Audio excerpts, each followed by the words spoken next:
Welcome to One Girl in All the World, a Buffy the Vampire Slayer rewatch podcast where we recap each episode in order and discuss. I'm Ashley, Buffy superfan. Kimmy, Buffy newbie. You can find us on all major podcasts, YouTube, and Instagram with new episodes on Tuesdays. All right, so I told you it was getting dark again.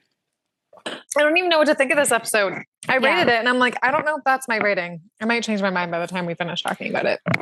I mean, the rest of the season is dark, but I would say this one, and then there's one more that's very dark. Extra dark? Okay, so we got one out of the way at least. We got one more that's very dark. Yeah.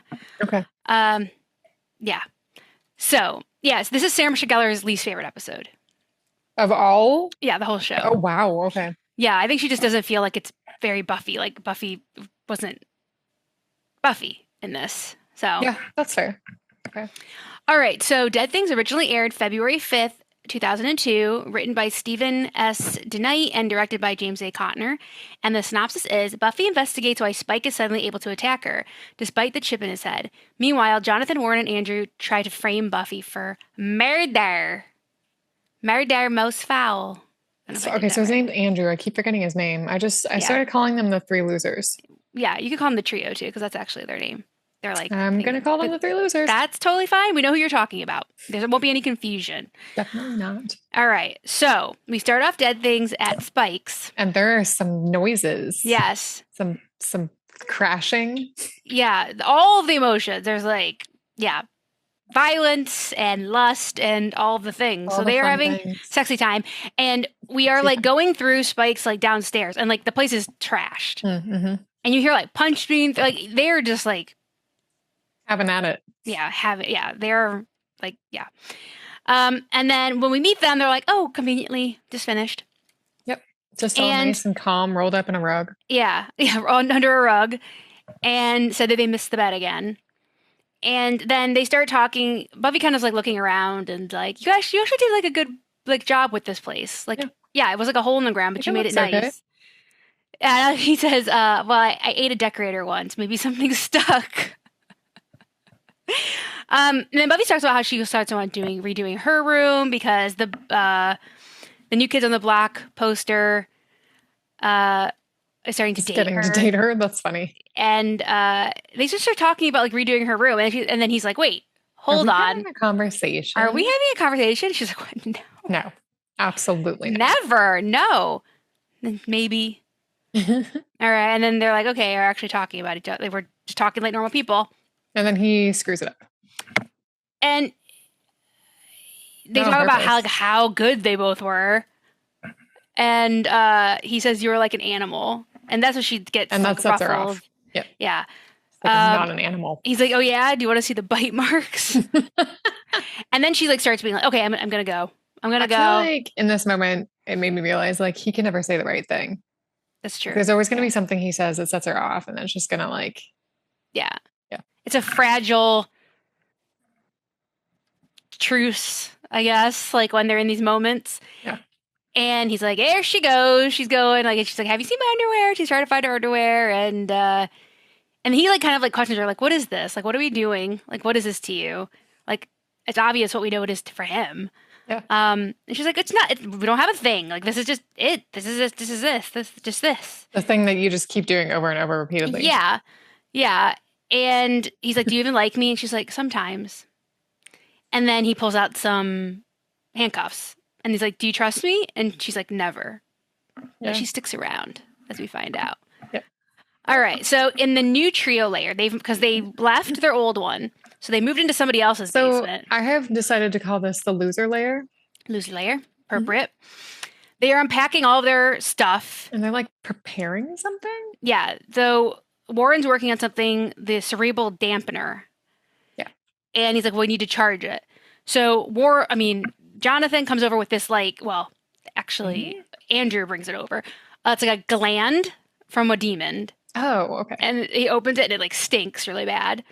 But then Jonathan uses it to charge the dampener. Hmm. So it's got power now. Mm-hmm. And he uses a spell or something, yeah? Yeah, yeah. And now Warren says, okay, now we can use this to make any woman or willing a sex slave. But not really willing because it's... Yeah, how is it willing? Brain, yeah. I don't know if he uses that term. Maybe he doesn't. I can't remember. But basically, they're sex slave. And they're like, yeah. And it's like, ew. It's so gross. So we go to the credits. We come back at the double meet. Buffy is serving her chicken byproduct with a smile and saying, double meat is double sweet. I think I said that last time. I thought maybe they had said it in that episode, but I always remember double meat is double sweet. And she's like, just something I'm trying. Gross. She's trying to make the best of it. I mean, that's good. That's good for her because this is what she needs to do right now to help make her like financially stable. Yeah, and a viable guardian. Yes. For Dawn. So Tara shows up and she's like, oh, thanks for meeting me. So they take a break and they go into the back room, the break room, which I'm sure Tara is not allowed back there. But anyway, it's double meat, anything goes. And she says, is it bad? Like, so immediately Tara thinks it's about Willow. Of course, that Willow hurt someone. Mm-hmm. I don't even know if we found out if Tara knows about what happened with Dawn. Oh yeah, maybe she does. I don't know. But she thinks maybe something else happened, and she's like, "Oh no, this has nothing to do with Willow." She's like, "Oh, okay. I thought it was about Willow because you didn't meet the house." Yeah. So I thought Willow had hurt someone or something had happened. She's like, "No," and then she confides in Tara that Spike can hit her. Yeah. And he's the only one, and it's not his chip, and so she wants Tara to do some research on the spell that brought her back. Like something happened. Something's different. She doesn't want to ask Willow because she doesn't want to tempt her with any kind of like looking into spells or anything. And she thinks that she came back wrong. She feels different, and she just wants Tara to do some research pretty adamant she didn't come back wrong. No, She's but she does agree. That's not it. Yeah. She does agree to do it. And if you notice this whole time, Buffy's rubbing her wrists. I did not notice that. Yeah. Oh, interesting. Yeah. Oh. From the handcuffs. Good catch. Yeah. Okay. She's like trying to like kind of like hide them and like go like that. Like she's doing this the whole time. Damn. Like rubbing her wrists. Yeah. All right. So at a restaurant, Warren is prowling. He is prowling for a woman for them to pick. And so the two other losers are like Andrew and Jonathan are in his, like they have like a setup where they can hear. Yeah, and they're watching. Warren can hear him. Yeah, and they're watching. So they're going to help him pick a woman that they can share. Yeah. Oh my God. This is disgusting. It is. So yeah, they all have their different preferences. Big boobs. Yeah, the redhead, yada, yada, yada. And, but then Warren sees Katrina, his ex-girlfriend, if we remember her. Which is a terrible idea. Yes, this whole thing is a terrible idea. And then obviously, yes, but this is just even worse. And he goes up to her and he's like, cringe. And she's like, ew. Like, I do not want to ever see you again. Like, you... And then the script kind of helps remind us if we forgot that, he made that... The sex bot. April the sex bot. And then the sex bot tried to kill her. Mm-hmm. So she doesn't want anything to do with... He's like, what you do is sick. I don't want anything to do with you. Yeah. And then he takes the dampener out. He puts glasses on and, it flashes her. And she's like, I love you, Master, is what she says. Messed up. Ugh. Cringe. Yeah. No. Not even cringe. Barf. Yeah. All right. And then at Buffy's, she comes home and Xander and Dawn are dancing. Willow and Anya's there. And they're teaching her like a dance, like steps for the wedding reception. Yeah. So it's kind of cute. Yeah, that was cute. And Willow says, we should go to the Bronze tonight, like since you had like a hard day and everything. Yeah, can go out, have fun. Yeah, she's like, no, Buffy says I'm gonna stay home with Dawn. We can like curl up on the couch, and then Dawn's actually going to Janice's. Yeah, and Dawn's like, you're never home anyway, so what does it matter? Yeah, I didn't know you'd be here. She's such a moody teenager. Jeez. Yeah. I see her reasoning, but yeah. Like Buffy can't just like not what does she expect Buffy to do? I guess is the thing. She has to work. Yeah. She's like, do you want to be taken away? Like if she doesn't go to her job, it's not like she's she's going to Spike's for a boink every once in a while. But like it's not like she's just hanging out with friends all the time or whatever. They all live with her pretty much. Or going to parties and yeah. She's at work or she's slaying with an occasional side quest for Spike. So she goes to Janice's And then Buffy's like, okay, yes, bronze, please. Like, beer, please. Like, Drinks. I need drinks. So at the lair, oh God, the scene is horrible. All right, at the loser lair, Katrina is dressed in a maid's French outfit. maid. And she's serving them drinks. Like, and she's calling them all master. Yeah, it's so nasty. And they're like doing a toast to crime. So they're all like, who's going to go first? Like, how's this going to work? That's so gross. And Warren's like, oh, me. So he takes her into like a side room and they like start making out and everything. And then she calls him Warren. Mm-hmm. And then she's also it faded off. It faded away. It wore off, basically. Yeah. And then she like comes to and is like, oh my God. She's pissed. She's on her knees. She's like dressed in this uniform. She's like, freaks out. Yeah. Naturally. Understandably. Throws him out into like the main room again and comes out there. And she's kind of tall. She looks like a strong lady. Yeah. Well, she threw his ass out. Yeah. Thankfully.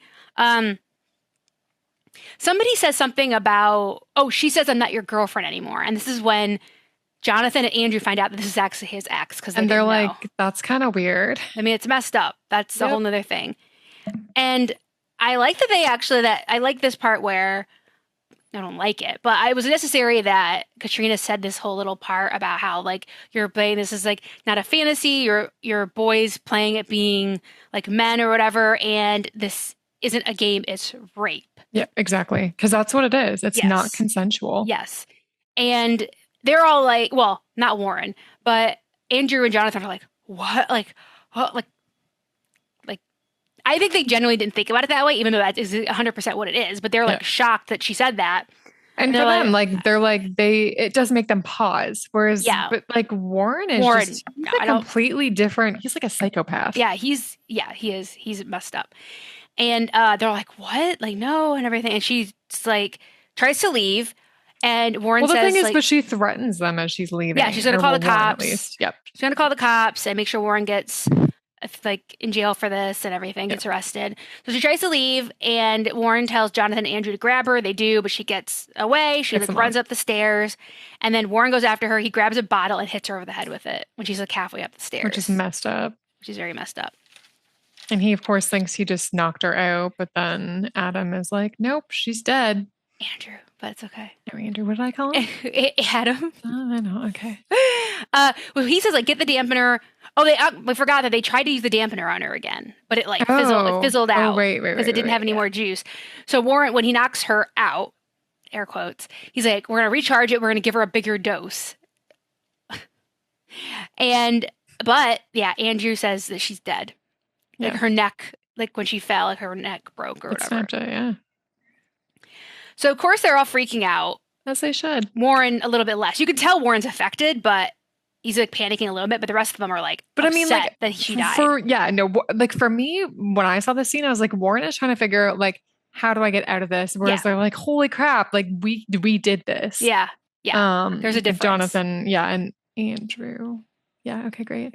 But Warren's like, yeah. And they feel really bad. They're like, we should turn ourselves in. Mm-hmm. Warren's like, no.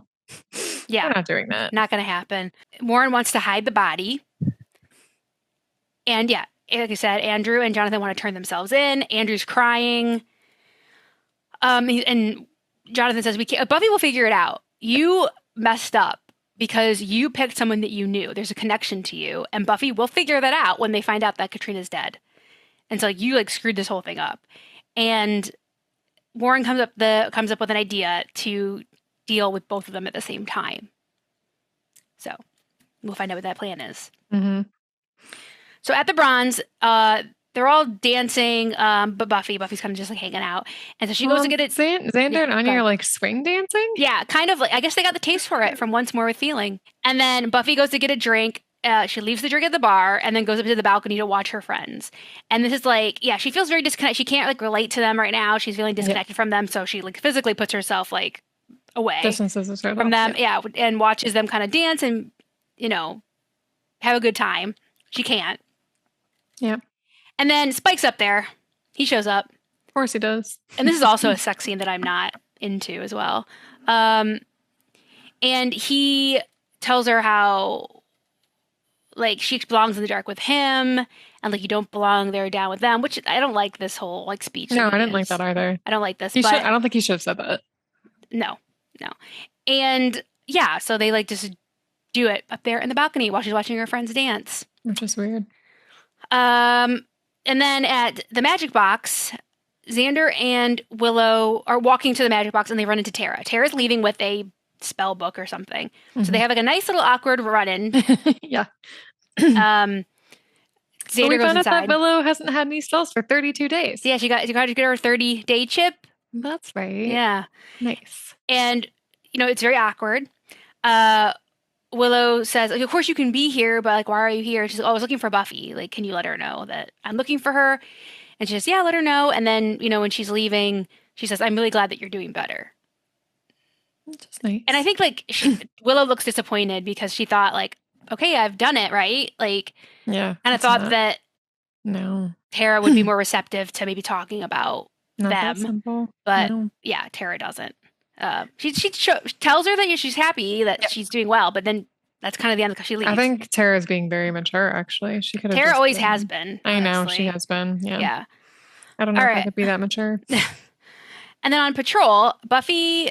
Oh, sorry. Spike is drinking some blood. He's putting some of his like Berber weed or whatever he likes in there. Makes it all hot and spicy, as he said. And he senses Buffy near. And he comes up to the door, waiting for her to come in. And she's like on the other side of the door. She's on the other side. And she's like, wants to go in there. And she's trying not to go in there. And then when he opens the door, she's gone. She's gone. So she's taken off. And she's like, don't think about him. Don't think about him. Don't think about him. Think about anything but him. And then she hears a girl scream and she's like, yes, something to distract me. Yeah. So she runs over there. And she sees like people. It gets a little bit confusing here. So she tackles something in a robe, like a cloak or a robe. But it disappears. It disappears. And then she sees Katrina. Well, she doesn't really know who Katrina is. It's Katrina, but we see it's Katrina. A woman crying on the ground. Yep. And then she disappears. Mm-hmm. And then Buffy starts hearing all these voices going like, what did you do? What did you do? And it's like really loud in her head. And then all of a sudden she's like hit Spike in the face and made him bleed. And she didn't even realize that he came up there. And then they're fighting these robed demons, her and Spike. Mm-hmm. And then her and Spike are talking again, like from before. So like time is all wonky. Yep. And he's like, you can just sneak away. Like, I can sense you, I know you were there. And then they're fighting again.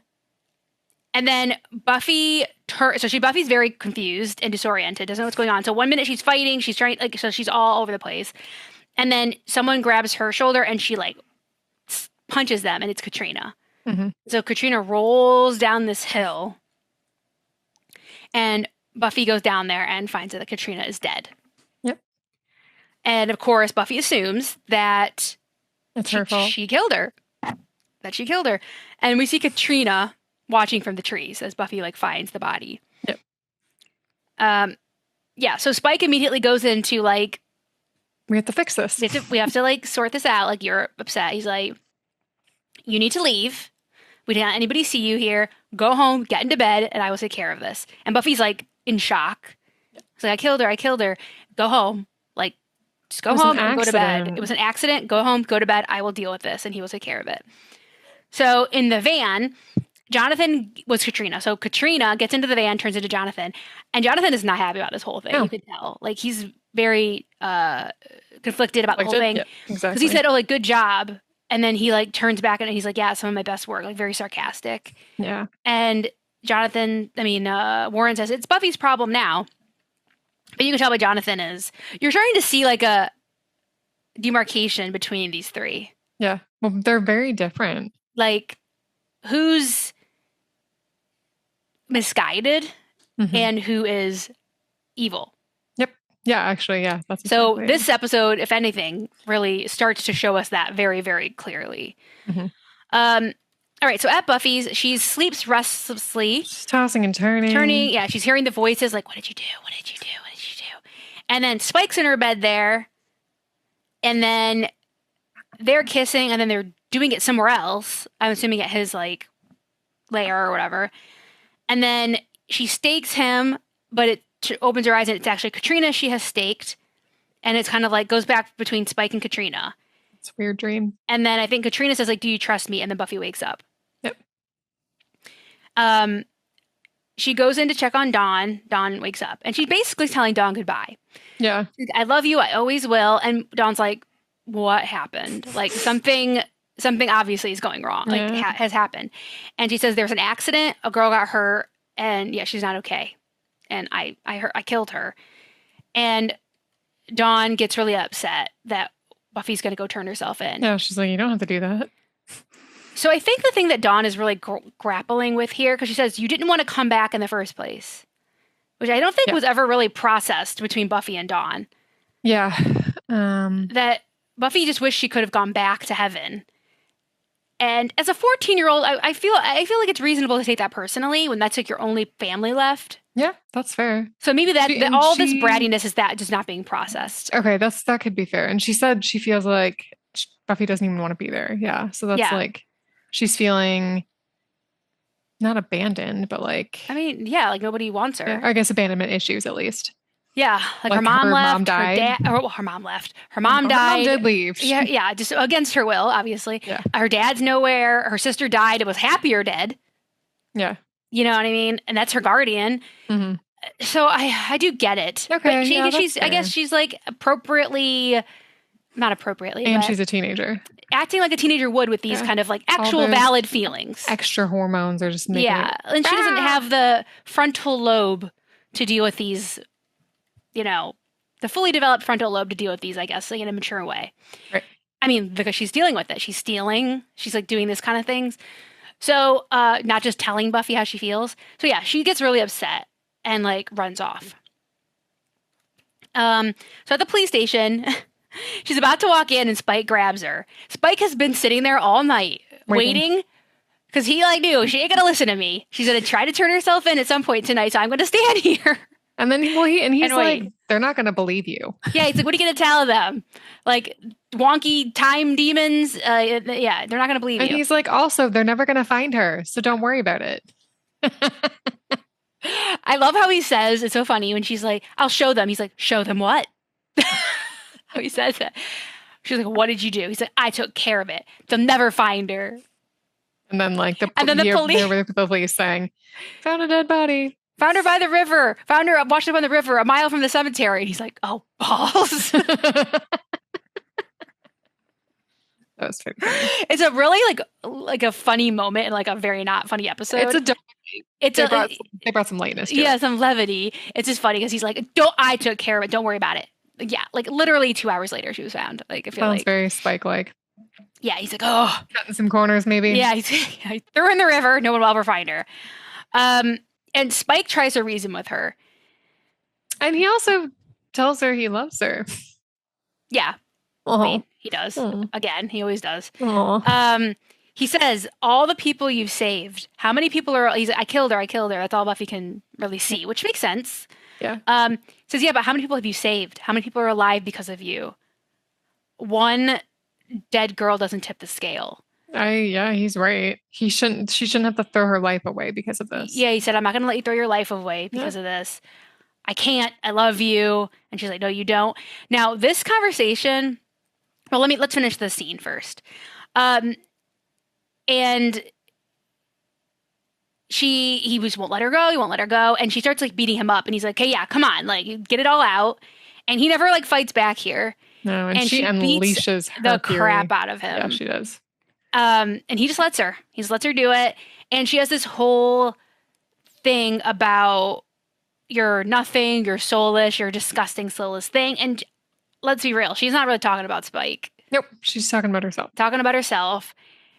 And he is like really messed up. His face is all like messed up. His eyes swollen shut. Yeah, and he says, you always hurt the one you love. And then she kind of like realizes what she's done and is upset. And she feels bad, yeah. And like backs away and she's like, what am I doing? Like, but then she goes to the station. But before we do that, this whole thing is very similar to the conversation that her and, there's a lot of similarities between this conversation and the one she had with Faith when Faith killed someone. Yeah. Killed that guy, remember? I guess I don't remember the conversation. Oh, she said like, we save a bunch of people. Like this one person doesn't change all that. And when later when Faith is beating up Buffy, but she sees herself. Remember, like when they switched Oh, bodies, yeah. she's like, you're nothing, and all this. Like Faith is talking about herself, but she's, I mean, beating Buffy up, but it's Faith's face. She's hitting her own face, right? Right. So there's a lot of similarities in this conversation and this Interesting. between Buffy and Buffy and Faith's relationship during that time. Very interesting. So in the station, Buffy walks in, tries to talk to one of the police officers, but they're like really busy. As Sunnydale PD, I'm sure is like the craziest like place to work ever. And he's like, hold on, and he answers a phone call, and he says like, okay, we've got an ID on that body, and he like says Katrina, whatever her name is, and Buffy like has this like she's like Katrina, like she remembers that was Warren's girlfriend because they met, and he's like she knows like okay, Warren had something to do with this, so she leaves the station. She does not turn herself in. Thank goodness. Yeah, thankfully she heard that. And then at the magic box, Buffy, they've already found the demon. Buffy identified the demon that she was fighting in the robes. It's like a localized temporal disturbance. Yeah, they like basically the demon made time crazy. And that's why time went all David Lynch. Yeah, went all David Lynch. And she's like, yeah, Warren definitely has something to do with this. And he's like, why? Why would he hurt her? Like, why would he do that? And Buffy says, you always hurt the one you love. So echoing back Spike's words. Yep. And she's like, okay, we have to find Warren and the others because they definitely had something to do with this. And then Dawn asks if Buffy's going to go away. And Buffy's like, nope. Yeah. And then Dawn just like turns around and like leaves. Yep. She's like, okay, bye. I'm not happy if you're leaving. I don't like you. I'm not happy if you're staying. Okay. The loser layer. They think they got away with murder. They think they got away with it. How cool is that? How cool is that? Jesus. Jonathan is like, yeah, it's cool. Like Jonathan is over this whole thing. He's angry. He's this whole like this has gone too far. This isn't like messing around anymore. This is like serious. I feel like when this like so Jonathan has a sense of self still, if that makes sense. Conscience, yeah. But I just mean like conscience, that's a good way to describe it. But I just still feel like that Andrew guy, he's still very wishy-washy. He's just kind of, I don't know, like he can just get swept away in anything. He's like a pretty big sheep. Yeah, yes. You've got him pegged there. He is. Whereas Jonathan at least has that like, that like, oh, this isn't right. Yeah, that's exactly how they all are. You got them figured out. Not drinking the Kool-Aid anymore. Yes, exactly. So at Buffy's, Tara, I guess they're alone at Buffy's because they're obviously talking about stuff that she wouldn't want anybody over here. So Tara tells Buffy that it's okay. She looked into the spell, and when she came back, when she like was forced back into her body, and her body like kind of regenerated, it changed her on a very basic molecular level. Yeah, like that, but not in just like it's surface stuff. Yeah, like equivalent to like a sunburn changes you. Yeah, molecularly. And she's like, but you're still the same Buffy. Like there's nothing wrong. Yeah. And Buffy's like, there has to be. Like, can you please check again? Like, something's wrong. And she's like, no, there's not. Buffy wants there to be something wrong with her. Exactly. Yeah. Because she says, why do I let Spike do those things to me? She mean hit you? And Buffy doesn't answer. And Tara puts 2 and 2 together. Of course she does. Oh, okay. You guys are okay. You guys are bumping uglies. Okay. No judgment from Tara. Love that. No. Tara's like the one person I think she could talk to about this. Yes, definitely. She says, like, he's everything that I'm supposed to be against. But the only time I feel anything is like when I'm with him. And so she like she tells her, and she said, please don't tell anyone. Tara's like, of course I wouldn't tell anybody. Like, I won't tell anything. Yeah. And Tara asks, like, do you love him? And Buffy doesn't answer. She's like, it's okay if you do, because he's done a lot of good and he does love you. Like, Tara believes that. Yeah. And it's okay if you don't, because you're going through a really hard time. And Buffy says, what? So it's okay that I'm using him? That's not okay. That's not okay. And Buffy's like, this is all wrong, and like I'm wrong, and like don't forgive me, like I don't deserve to be forgiven. And she also says like the way they would look at me, like with the way her friends would like look at me, she just couldn't take it. Yeah. And then she just starts crying in Tara's lap. Like she has a total breakdown. The end of the episode. Has a breakdown, like, don't forgive me.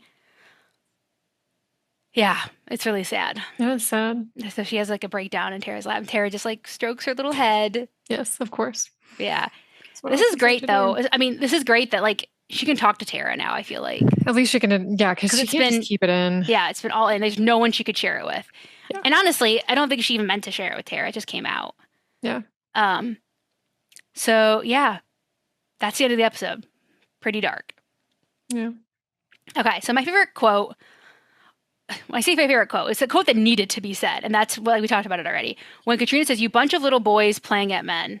Well, this isn't some fantasy. It's not a game, you freaks. It's rape. That word needed to be said in this episode, and I'm glad they didn't like skirt around it. Yeah. So I'm glad they put that in there because that is exactly what was going to happen, and that what the plan was from the beginning. So I think that was like the most necessary like line in this whole episode. So, and then my favorite scene was the end one with Buffy and Tara. I think because we finally first of all find out that nothing's really wrong with Buffy. It's just enough to confuse Spike's chip. There's nothing wrong with her. Yeah. And then we find out that would have explained a lot. It's like getting a diagnosis for a mystery illness. Like you want to find out what it is. Yeah. Buffy wanted there to be a reason. Yeah. Which we didn't really get before this. Yeah, she was like denying it. We were also wondering if there was something wrong with her. Yeah. So we got the answer to that. And then we also found out that Buffy wanted there to be something wrong with her because it would explain why she's acting this way. Drawn to Spike. And why she's that, but also like why she's feeling so disconnected. Oh, yeah. Why she can't connect to her friends anymore. She doesn't feel happy, fulfilled. Yeah. All the feelings that had her go to Spike in the first place as well. So yeah, now she is someone that I think that we don't know how much she'll confide in Tara going forward, but this was a bit of a exorcism for Buffy, this crying and like telling Tara. So I think that was really important. Yeah. Agreed.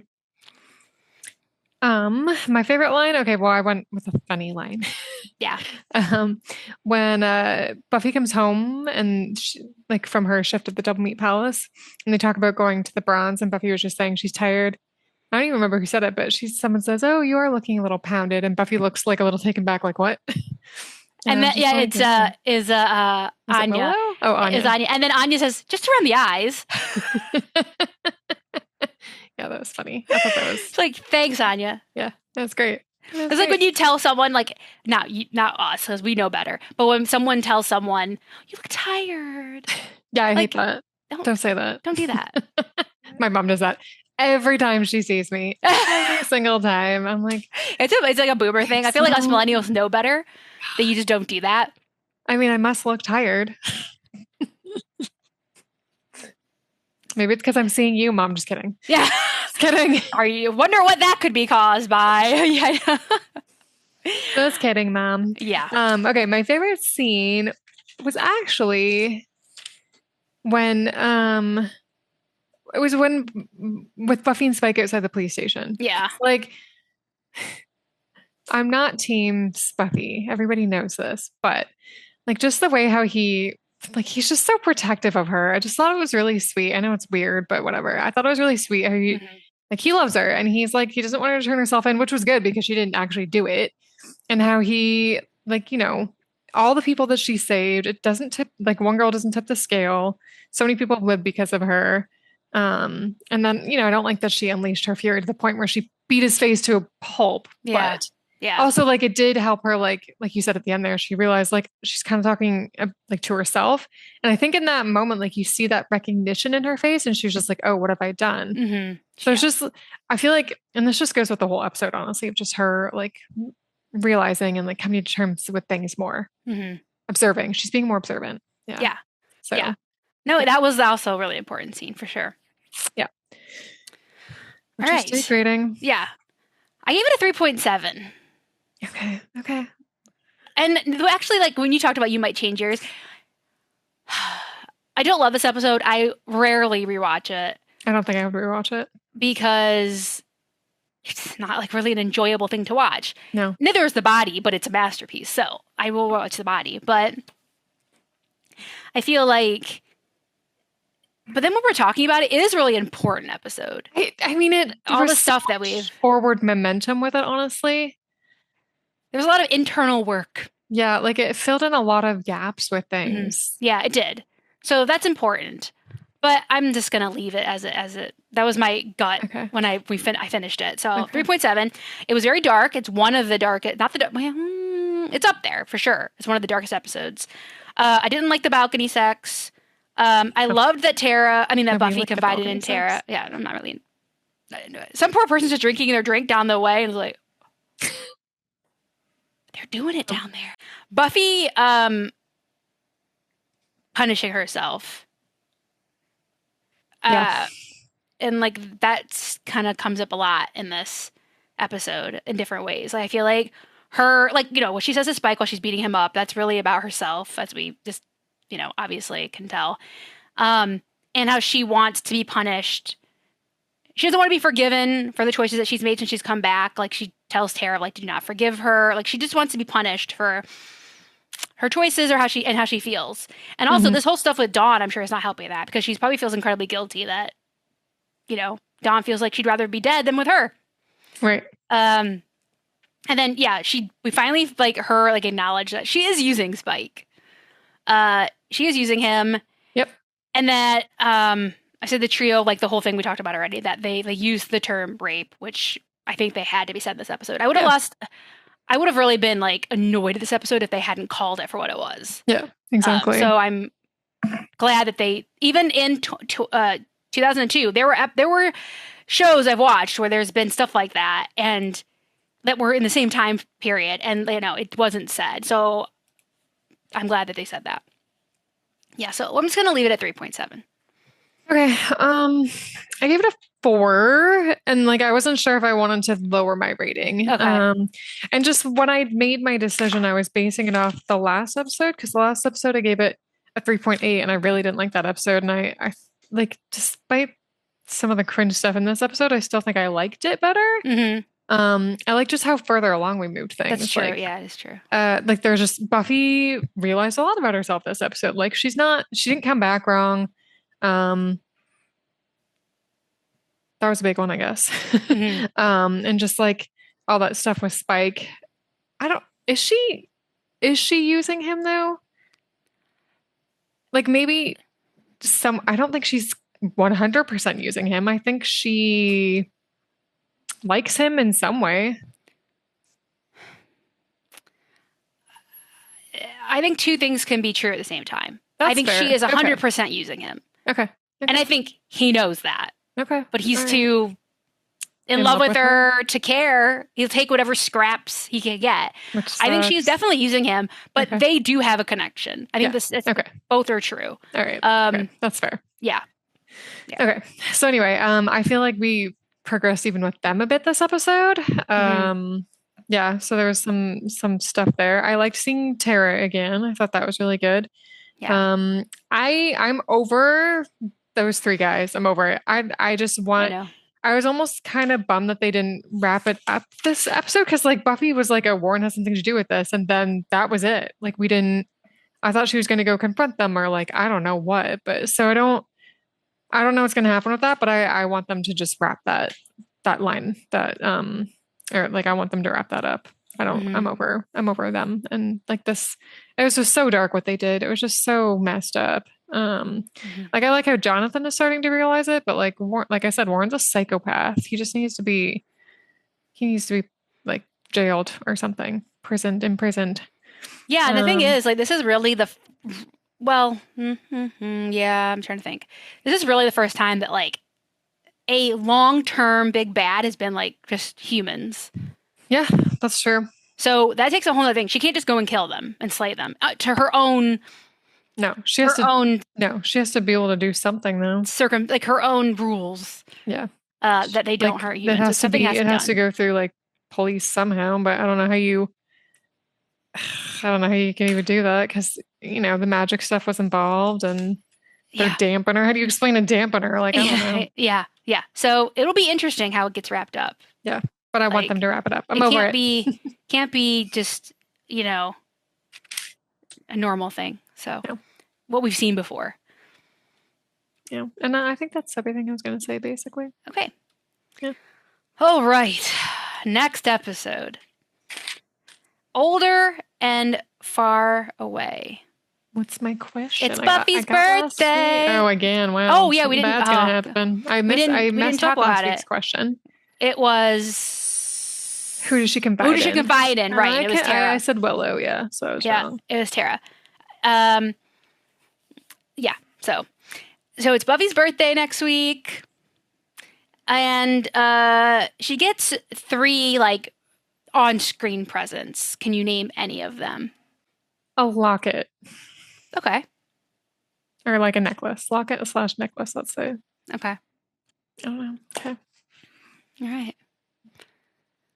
All right, so that wraps up Season 6, Episode 13, Dead Things. Again, you can find us on all major podcast apps, YouTube and Instagram, and at One Girl in All the World Pod. You can email us at onegirlpod@gmail.com. Thanks for joining us, and we'll be back next week with Season 6, Episode 14, Older and Far Away. See you real soon. Bye.